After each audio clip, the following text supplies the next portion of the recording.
ലൈംഗിക പീഡന കേസുകളിൽ നടൻ ജയസൂര്യ നൽകിയ മുൻകൂർ ജാമ്യാപേക്ഷ ഹൈക്കോടതി ഇന്ന് പരിഗണിക്കും. തനിക്കെതിരെ ഉണ്ടായ പരാതി അടിസ്ഥാനരഹിതം എന്നാണ് ജയസൂര്യയുടെ വാദം. ശ്രീകാന്ത് കൊച്ചിയിൽ നിന്ന് വിവരങ്ങൾ നൽകും. ഗുഡ് മോർണിംഗ് ശ്രീകാന്ത്, വിശദാംശങ്ങൾ.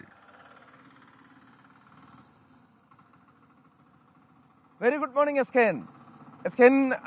നടൻ ജയസൂര്യയാണ് ഏറ്റവും അവസാനമായി ഈ ഹേമ കമ്മിറ്റി റിപ്പോർട്ടിന്റെ വെളിപ്പെടുത്തലുകളെ തുടർന്ന് ഇപ്പോൾ ജാമ്യാപേക്ഷയുമായി മുൻകൂർ ജാമ്യാപേക്ഷയുമായി ഹൈക്കോടതിയിൽ എത്തുന്നത് എന്ന് വേണമെങ്കിൽ പറയാം.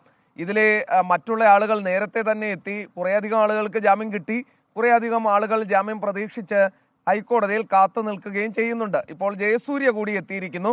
അദ്ദേഹം വിദേശത്താണ് എന്നാണ് മനസ്സിലാക്കാൻ സാധിക്കുന്നത്. 2 കേസുകൾ ജയസൂര്യക്കെതിരെയുണ്ട്. ഒന്ന് കൂത്താട്ടുകുളം പോലീസ് രജിസ്റ്റർ ചെയ്തതും അതോടൊപ്പം മറ്റൊന്ന് തിരുവനന്തപുരം കന്റോൺമെന്റ് സ്റ്റേഷനിൽ രജിസ്റ്റർ ചെയ്ത കേസുമാണ് അവിടെ ജയസൂര്യക്കെതിരെയുള്ളത്. അന്വേഷണവുമായി സഹകരിക്കാൻ തയ്യാറാണ്. ഈ മാസം 18-ന് വിദേശത്തു നിന്നും മടങ്ങിവരും. കസ്റ്റഡിയിൽ എടുക്കേണ്ട ആവശ്യമില്ല.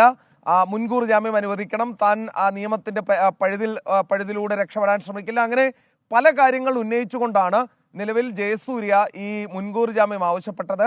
18-ാം തീയതി എന്തായാലും ജയസൂര്യ കേരളത്തിലേക്ക് എത്തുന്നുണ്ട് എന്നുള്ള കാര്യം കൂടി അദ്ദേഹം പറയുന്നു. അതിനു മുൻപ് തനിക്ക് മുൻകൂർ ജാമ്യം നൽകണം, തന്റെ അറസ്റ്റ് ഒഴിവാക്കി തരണം എന്നാണ് അദ്ദേഹത്തിന്റെ ഏറ്റവും പ്രധാനപ്പെട്ട ആവശ്യം. പീഡനം നടന്നതായി പരാതിക്കാരി ഉന്നയിക്കുന്ന തീയതികളിൽ വലിയ വൈരുദ്ധ്യമുണ്ട് എന്നുള്ളതാണ് അദ്ദേഹത്തിന്റെ ഒരു വാദം. കൂടാതെ തനിക്കെതിരായ പരാതി അടിസ്ഥാനരഹിതമാണെന്നും നിജസ്ഥിതി അന്വേഷിക്കാതെ കേസെടുത്തെന്നും അദ്ദേഹം കുറ്റപ്പെടുത്തുകയും ചെയ്യുന്നുണ്ട്. ഓണത്തിന് എന്തായാലും ജയസൂര്യ കേരളത്തിൽ കാണില്ല. 18-ാം തീയതി എത്തൂ, വിദേശത്ത് തന്നെയായിരിക്കും. അതിനുള്ളിൽ മുൻകൂർ ജാമ്യം കിട്ടുമോ എന്ന് കാത്തിരുന്ന് കാണാം. പക്ഷെ ഒരു പ്രശ്നമുണ്ട്. നാളെ കോടതി എന്തായാലും ഓണാവധിക്ക് അടയ്ക്കുകയും ചെയ്യും. 2 ദിവസം കൊണ്ട് മുൻകൂർ അങ്ങനെയെങ്കിൽ കിട്ടേണ്ടി വരും. അല്ലെങ്കിൽ ഒരു നോട്ട് ടു അറസ്റ്റ് എങ്കിലും ജയസൂര്യക്ക് കിട്ടേണ്ടി വരും. ഇല്ലെങ്കിൽ ഓണത്തിന് ശേഷവും 18-ാം തീയതിയും വിദേശത്ത് തന്നെ തുടരാം. ശ്രീകാന്ത്.